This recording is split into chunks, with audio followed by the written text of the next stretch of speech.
Do you want your voiceovers to go from this to this? Then you'll need this: your phone, your sock, and your blanket. Insert your phone where the mic input is onto the sock.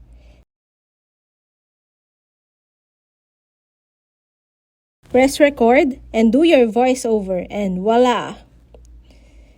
You can enhance your audio further by clicking the upper right corner of the file and check Enhance Audio, as well as remove the additional background noise via the audio or video editing software you have. I use Filmora and I just click on these two options and tweak from there.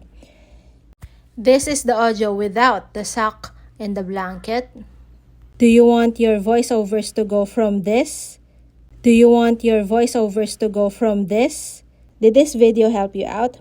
Then help me out by liking and subscribing to this channel so you don't miss out on contents like this. Thank you.